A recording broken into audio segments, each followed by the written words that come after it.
Week 16 recaps. Starting out with the Saints-Rams.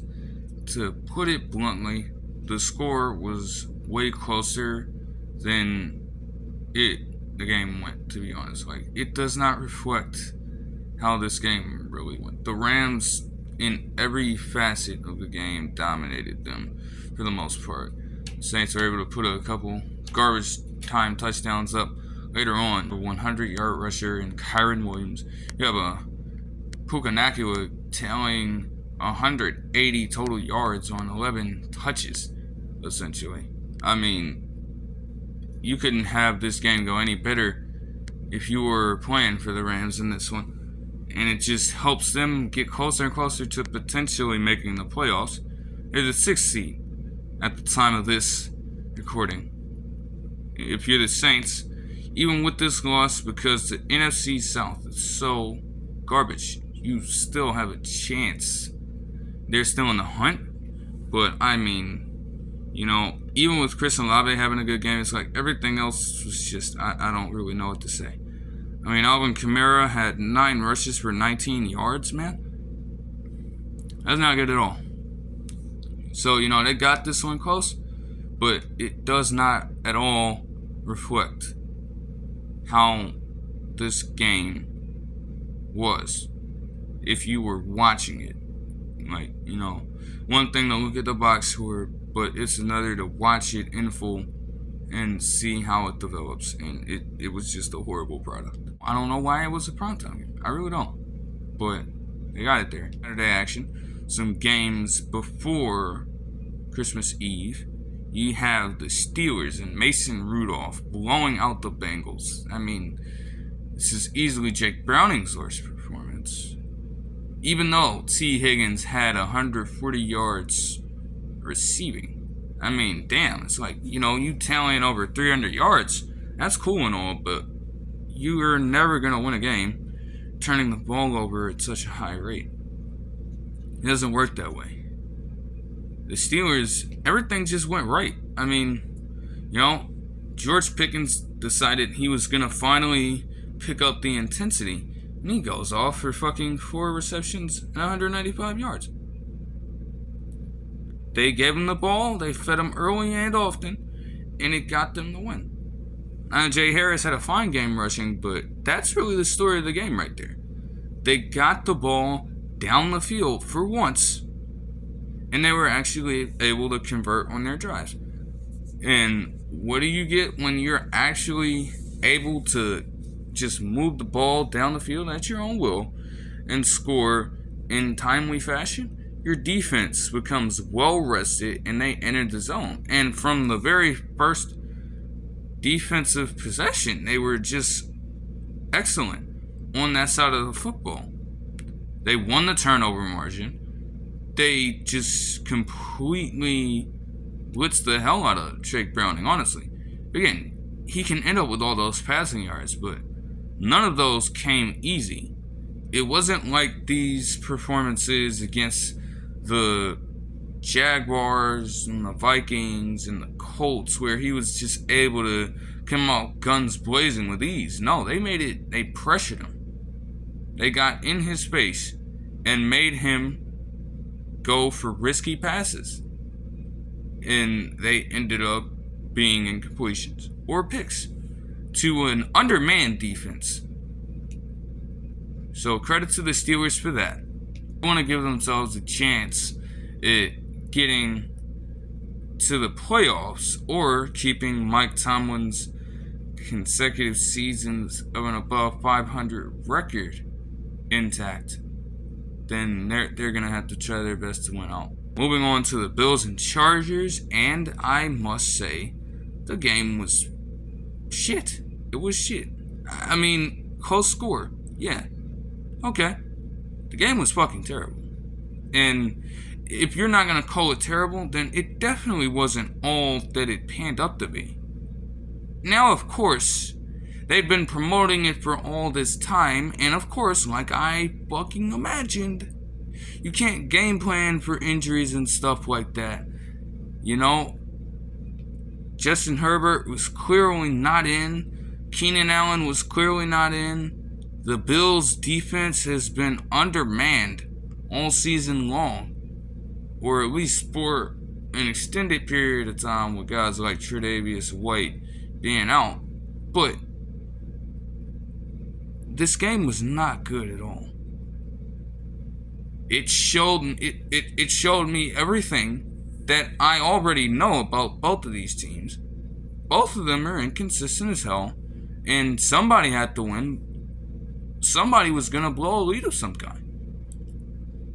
I mean, Josh Allen with a typical Josh Allen interception with some stupid ass pass ending up in a turnover. He had the 2 rushing touchdowns, but I mean, I guess the one takeaway is that Gabe Davis decided to wake up and get 4 receptions for 130 yards and a touchdown. Outside of that, what do you really take away from this? I don't know.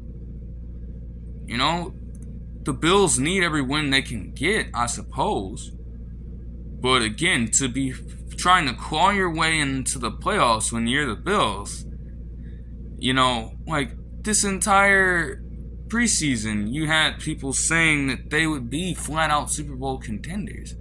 And you have to find your way fighting into the playoffs. And then you have all these people saying they could be a dangerous team in the playoffs.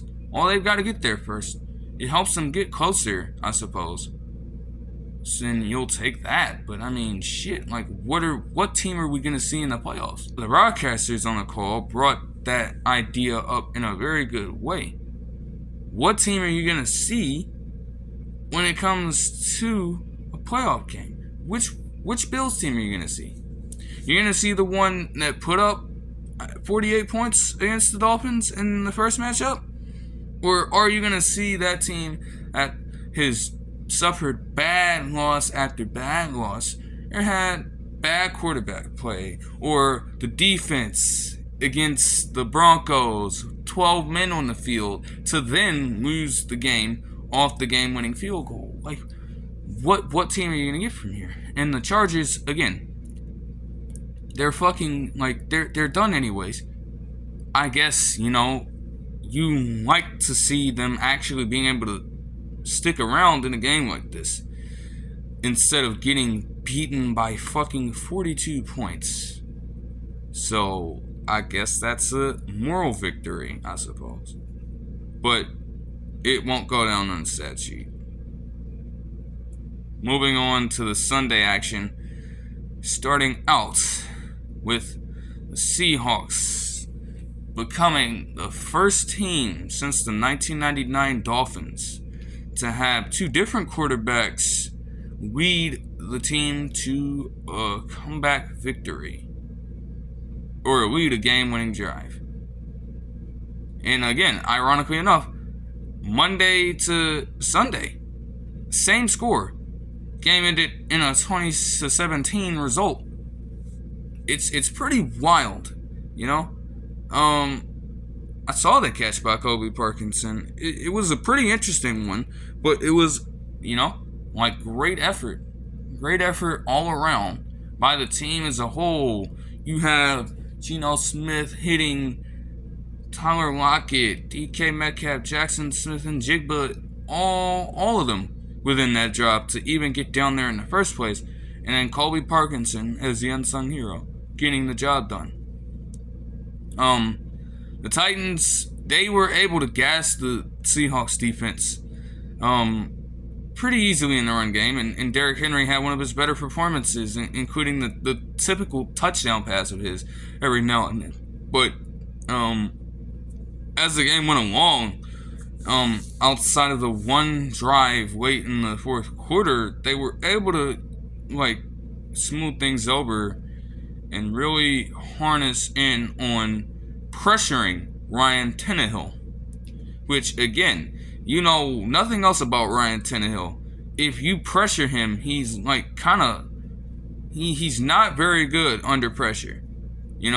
He's very much entrenched in play action and things of that nature. But if you give him just a little pressure, it throws him off of his game.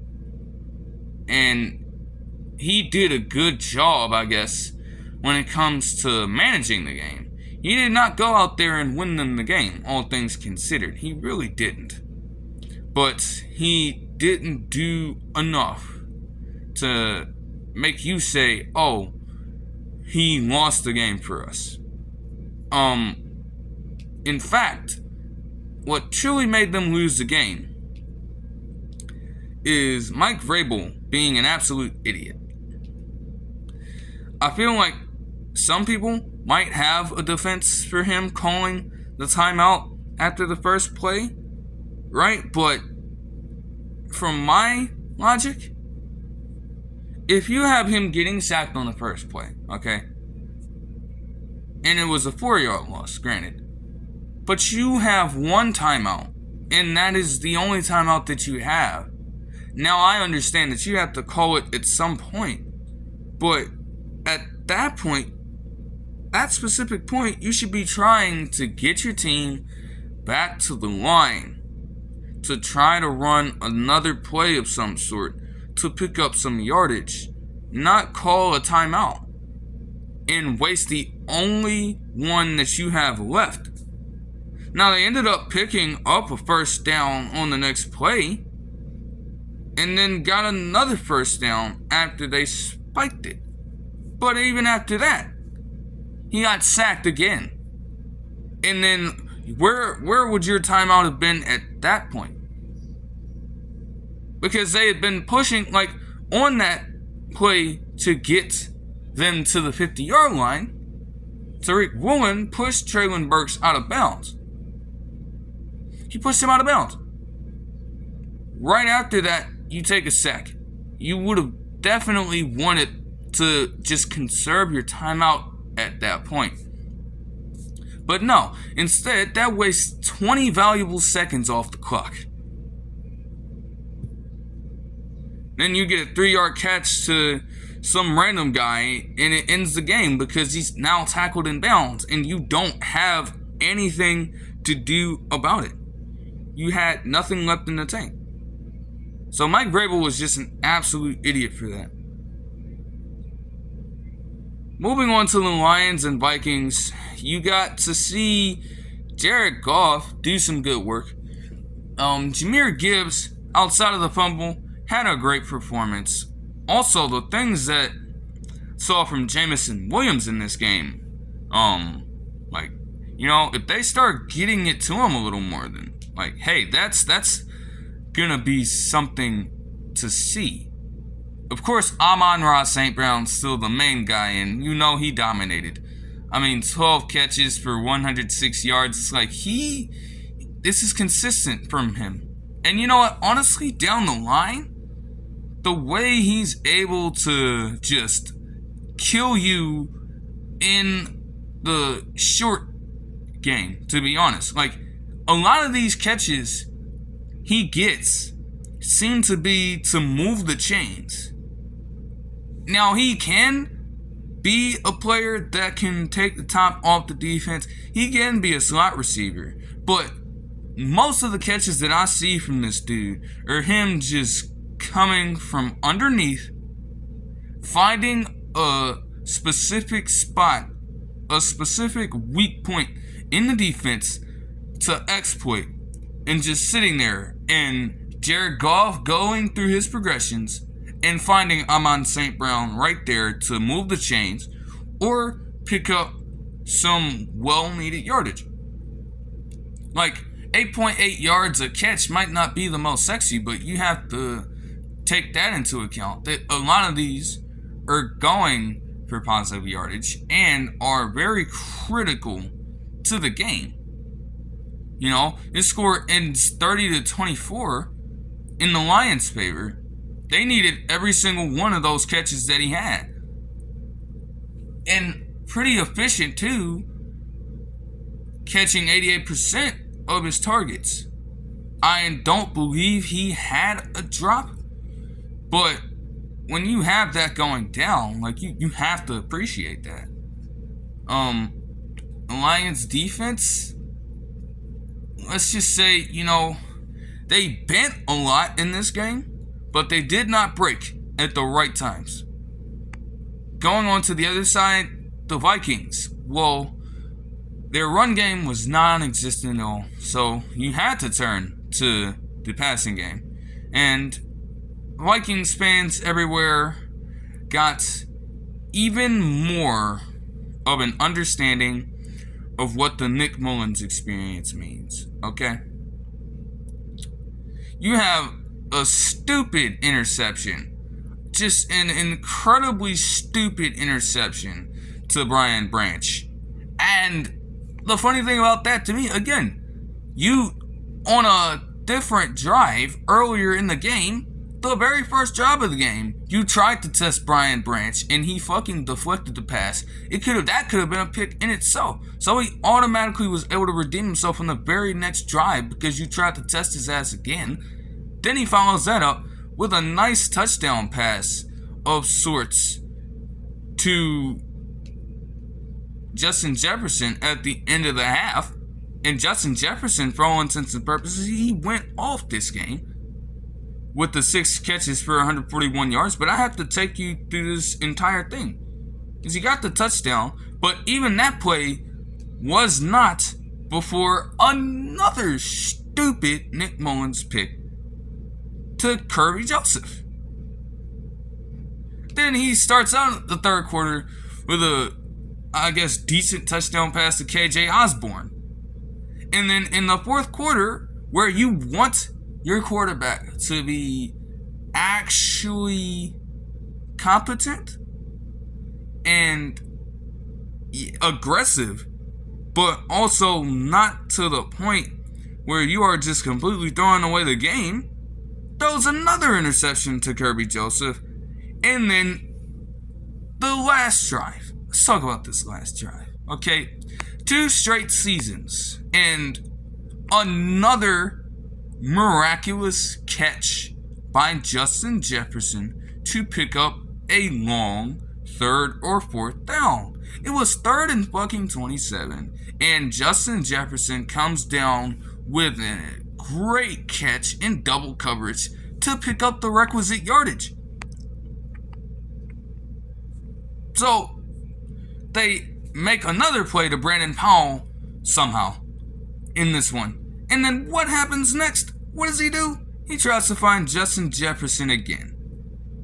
And in a situation where he just completely forces it to him. And pretty much that pass was just like, it was an ugly pass. It wasn't even going to get to where it needed to go, which was Justin Jefferson's hands. Because the ball came out so wobbly. It wasn't even on line, but he forces that pass, and it gets picked to end off the game by Ife Melifonwu, bro. Like, damn, 2 picks and fucking, 2 touchdowns and 4 picks, rather. 1 to 2 touchdown to interception ratio. Like, I just don't know what the Vikings are gonna do about this. Like, you've got to try to go for somebody, because, like it's been said before, I mean, would it really be that different under Kirk Cousins? I don't know. Clearly, it wasn't that much better under Josh Dobbs, which is why he got benched. So they've got to figure this out, because that is just absurd. Like, that should not be happening. It was a wasted game. Colts Falcons, I mean, they were able to win because they actually started to use their weapons a little bit more. Really, the Colts, just a stinker. Another game of inconsistencies for Gardner Minshew. My main focus is, though, even with this Falcons win, again, when it comes to the quarterback position for them, is Desmond Ridder garbage? Yes, sure. But when it comes to this season, when you have Arthur Smith deciding to constantly move this man around and start him, then bench him, then start him, then bench him again, how the hell is Desmond Ridder ever supposed to get in a rhythm? How was he ever supposed to get in a rhythm that way? So it's a rough situation, but I really don't know what the prospects look like for Desmond Ridder after this season. I don't know who would necessarily want him, but it's kind of screwed for him, man. He hasn't really done enough to prove himself. And at the same time, the coaching in Arthur Smith, when you're trying to start and then bench somebody repeatedly, he is never going to be able to accommodate. He's never going to be able to accommodate that way. And I'm sure Arthur Smith understands this. Or at least you think he would. But at least he was able to do some good on Sunday by actually incorporating the fucking running backs in his offense. And using the most of your talent. So a fair one for the Falcons. They're still in the thick of things somehow. But again, like I continue to say, whoever comes out of the NFC South is just gonna get their ass kicked. And we all know it. Now, for this game right here, the Panthers actually had a chance, and, Bryce Young played some of his best football. I mean, damn. For as bad as these games have been for the Panthers fans, I think they would have appreciated losses like these. Hard-fought games where they're giving themselves a chance, They were down 30-16, but Bryce Young leads the comeback almost. And it comes down to a situation where they can't get the ball spiked in time. But to see them finally field a somewhat competitive team for once this season, I think that's all Panthers fans have really asked for. And I guess they got it in those two ugly-ass wins they finished with. But this is the best Panthers football game of the entire season. To be honest. You can't ask for much more than that right now. As they're still trying to solidify their spot in the draft and try to get some revolutionary talent of some kind from whatever position, because they're kind of in the situation as the Texans were last season. They need a player. Every position has a need to be filled. Okay? There is no one position that is truly safe, that is truly elite right now, at least on the offensive side. Their defense, it didn't show when you're giving up 33 points to the Packers, but their defense, for all intents and purposes, has been playing stellar this season. And even then, they can use some help in different positions there. But, nothing much to say outside of that. It's a strong effort from the Panthers. And that's really all you can ask for. As for the Packers, I don't know if they really think this does anything for them. They still need a lot to happen for them to even get into the playoffs, if that's even a possibility at this point. To the Browns and Texans, score absolutely does not reflect how the game went. The Browns simply gave up at the end of it.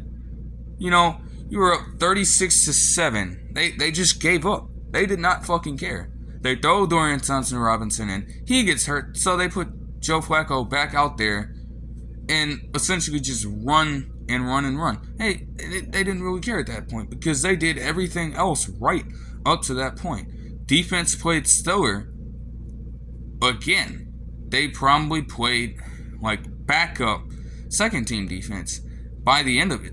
But their defensive effort up to that point was stellar. They made life hell for fucking Case Keenum over there. So bad that they had to start Davis Mills instead and put him in, and he ended up getting them more points on the board for whatever reason.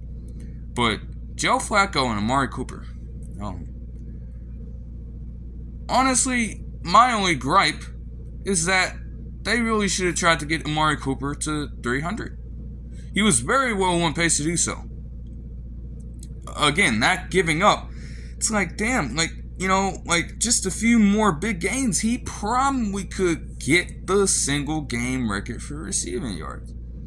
But they just punk out by the end of it. And, they let him set the Browns' single game record. And he broke Josh Gordon's. And that's good work. Why not strive for more? Why not go for bigger and better and more historic records there with that? I really don't know. The Browns just get themselves, they're probably going to be a playoff team. I think they've done enough record-wise to get there. I don't know if they're making a run with fucking Joe Flacco. Okay? So we're not even going to go there right now. But they are probably getting into the playoffs. It makes it harder for the Texans, given that the AFC South is just becoming way more contested. But hey, what are you going to do? Moving on to the Commanders and Jets, and honestly, I don't even want to talk about this shit. I don't even want to talk about it. All you need to know is that the Jets won. Let me not even add in the context that they were up 20-0. And let me not add in that the Commanders were able to go on a 28-7 run up until the Jets kicked the field goal at the end of it. Trevor Siemian played like shit. Now, Breece Hall had a hell of a game. Leading receiver and leading rusher. And almost ended the game with both 100 rushing and receiving yards. Now, if the Jets were actually smart, they probably would have gotten that shit done, but no. And for all intents and purposes, even though they got the win, they shouldn't be feeling proud of themselves at this point. I mean, you were up by 20 points. There is no way that this game should have been close by the end of it. There is no way. And another thing, when you have Jacoby Brissett leading this charge back instead of Sam Howell, then it makes you really question whether you made the right decision to stick with Sam Howell this season. The Jets defense is that good, but are you really going to tell me that Sam Howell should remain the guy when Jacoby Brissett can come in and do what he did to that Jets defense? To actually lead them back into the game throughout that second half. Questions have to be asked there. They have to be. Or, again, you may just have to come to the conclusion that Sam Howell might not have been the guy and somebody might have screwed up. Which again, I don't even know if that's something that they want to admit, but you have to ask that. You have to take that into account now. But there is just no excuse otherwise. There's nothing else you can talk about. It's just inexcusable on multiple fronts.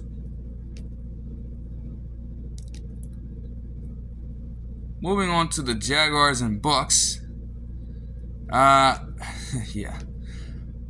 Honestly, to just sum this up, Bucks' run game is still shit. Mike Evans is, you have to have some respect for Mike Evans at this point.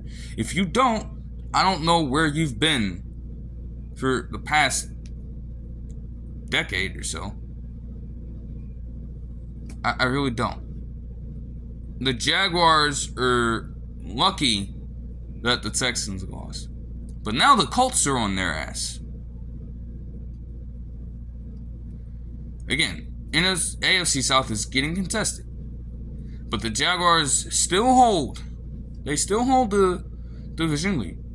They are just lucky that the Texans lost. Because if the Texans had won, that would be a crazy situation. Given the fact that they are even in the season series, They don't play each other again, of course. They're even in the season series, and, given the fact that one team lost and one team won, the Texans would probably hold the division lead in a situation like that. And that would not be the best case scenario for the Jaguars. Cowboys-Dolphins, game was fucking ugly, okay? Game of the week, my fucking ass, bro. For all intents and purposes, though, Dakota Prescott had himself a good game. I won't even lie. It was the defense that now decided they wanted to fucking fold again in a big-time, prime-time game on the road again. Wait. When you need a stop, Tyreek Hill, Jeffrey Wilson Jr. were able to run all over your asses at the end of things. When you needed a stop. And then they get the game-winning field goal at the end, and then everybody's in shambles. Well, how can you be surprised when you're not locking the fuck in late? So that's all I have to say. But again, people really think, there are people out there who seriously think these motherfuckers are going to waltz their way into a fucking NFC championship.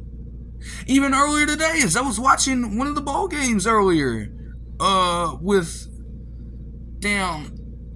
Tulane facing off against Virginia Tech, and there was a commercial for it at some point talking about fucking Lions and Cowboys, potential NFC championship. What the fuck are you talking about? Just gonna get away from this game, wrap that up. But I'm gonna go on this tangent here for a second. The Lions and Cowboys potential NFC championship. This is the Lions' first trip to the playoffs in 30 years. Like, can we just relax a second? This is the first time that the Lions have been to the playoffs in 30 years. The Cowboys in the NFC Championship game, the idea of an NFC Championship game and the Cowboys are sworn fucking enemies. What do you mean this is a potential NFC Championship? I get anything can happen on any given Sunday. Don't get me wrong. But can you temper your expectations just a little bit? Please. That is such an outlandish statement to me. I don't understand. Okay, gotta move on to the Cardinals and Bears, and Justin Fields had himself a game, along with Khalil Herbert getting 20 rushes for under 12 yards and a touchdown. Most of the passing game involved Cole Kmet with 4 for 107. The Cardinals are just, I really don't know. It's just a lost season at this point for them, Not that it was even a bad game by Kyler Murray, but it's just a lost season. Especially when, granted, he was out for most of the season anyways. So one could deduce that this season was not going to go the best for them. But it's lost. There's not much more I can say than that. It's a fair win for the Bears, though. Patriots-Broncos. All I know is that once more, you have a situation where, Russell Wilson waits. He did everything he needed to do late to bring them back, right? But now you have Sean Payton being a complete idiot, and Joe Lombardi for that matter too. I don't know what the hell those play calls were on the last offensive job the Broncos had, but then you allow them a chance to get the ball back and potentially do something. To the very last drive the Patriots get, you call all these timeouts, fair play. Third down, you're going ahead and dialing up the worst defensive play call imaginable to give up a big gain to Devontae Parker to move them past midfield. And then they run down, and somehow Chad Ryland gets the game winner, and this motherfucker sucks. I don't even need to tell you. about all the fucking misses this dude racked up in this game alone. One of the worst kickers I've ever fucking seen in my life actually ends up getting the game winner with all the hell he did in this, all of the shit he did in this fucking game alone. This dude is fucking terrible, bro. You've seen the clip all over social media. I don't even know how the fuck you do that, bro. Even some of the worst kickers outside of Ryland had not missed a kick to the point where the fucking static reverberates that fucking horribly. Like, how do you do that shit? You can't, I don't know. Yet the Patriots, in spite of all that, got it because Sean Payton, again, just not being smart in the situation. Now the Broncos, as of today, have to bench Russell Wilson for reasons of money. If he were to continue playing, they would accrue a massive amount of problems when it comes to his contract. And they would have to dish out even more money to him next year. Which again, next year is the start of the actual extension. The actual contract that he signed with this team. Because this is still Seahawks money that he's getting paid at this point. So next year is like just going to be, I don't know, it's already going to be bad, but they want to avoid it getting way worse. On to the Christmas games as a whole, and honestly, I mean, it was a complete flip-flop of what I expected. Starting out with the Raiders and Chiefs. Pretty shitty if you're a Chiefs fan. I guess when you look at a game like this, if you're just watching for the pure spirit of the league, then I guess it was okay. But if you're looking to watch and root for one team or the other, you were probably sorely disappointed. And even with the Raiders winning, they didn't complete a fucking pass after the first quarter. And you had to watch them try to run an offense past that point. They only started breaking off huge runs and stuff later on in the second half with Zamir White somehow. But you had to try to watch them move the ball down the field and not be able to do anything because Aiden O'Connell just fucking sucks.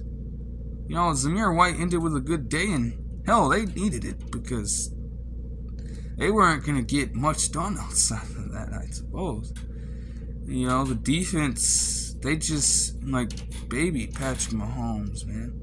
You get them getting a fumble recovery for a touchdown by Blum Nichols, and then instantly getting picked off on the very first play of the next drive by Jack Jones, of all people. You know, it couldn't go any better on that side if you were a Raiders fan. But if you were looking for offense and you were trying to see the Chiefs win, I'm sorry, you were sorely disappointed. Made for a compelling game of sorts, I suppose, though. When you have an underdog winning against a team like the Chiefs. You move on to the Giants and Eagles, and I mean, it was a dud early on. I mean, they did everything you expected to start. They had a 20-3 lead, the Eagles. And then, you know, they benched Tommy DeVito, and the Giants decided to make things competitive later on in the game.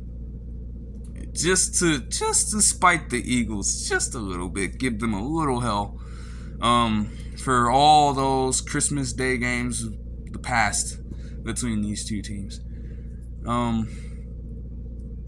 I don't know. Yeah, Eagles, man, I really don't know what to say.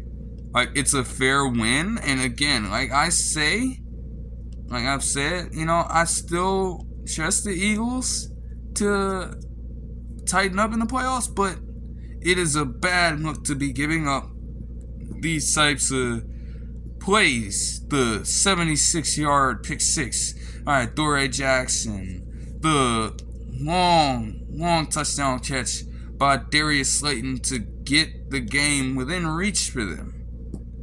That's not a good look for you. It's not. Offense handled business at the end of it, though. And then, gotta move on to the nightcap. And again, I can't really eviscerate the team I said I would eviscerate. I mean, if you were a Ravens game watching the game against the 49ers, you were on cloud nine.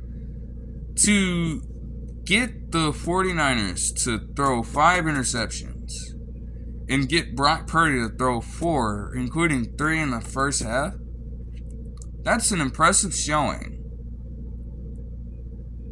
And then the Ravens offense was just able to control the game.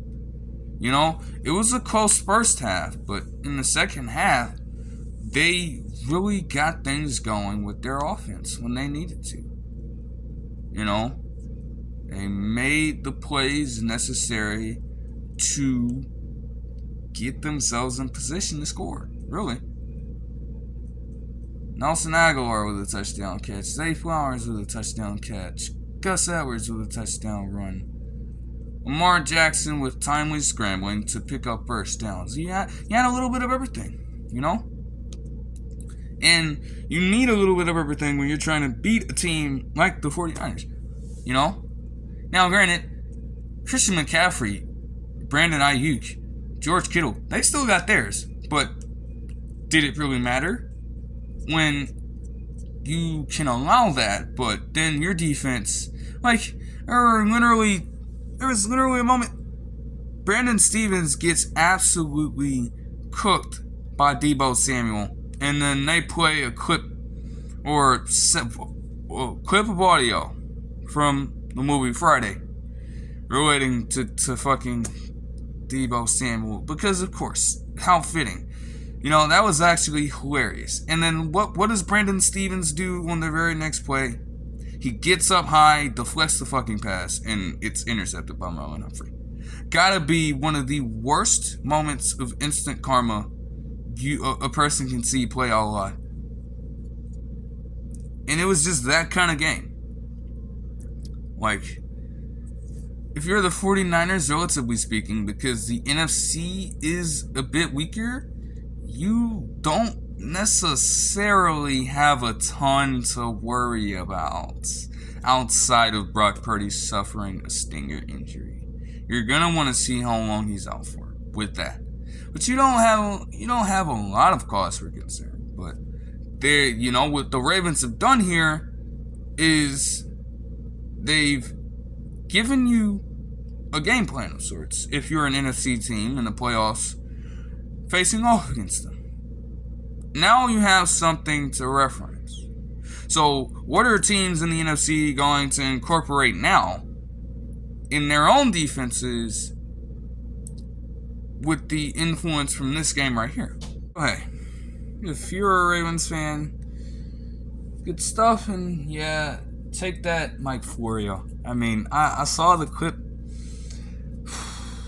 You, like, oh my gosh, I mean, you know, like, from the bits of things I've seen from Mike Florio over the years, man, he does not usually tend to think about what the hell he's saying, to be honest. You know, I think he's one of the more acclaimed in the industry, in sports broadcasting and things of that nature by his peers, but when it comes to public opinion, man, I don't know, because he has all these wild takes like this.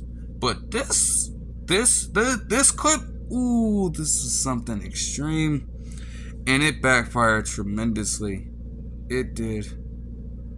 I guess he's a secret 49ers fan or something. And if you are the 49ers, yeah, all that bang, bang, Niner gang shit y'all keep talking about. Fuck it. That shit did not matter this time. Because you got your asses whipped. But that'll do it for this one. I hope you guys enjoyed the video, and I'll see you guys next time. Peace.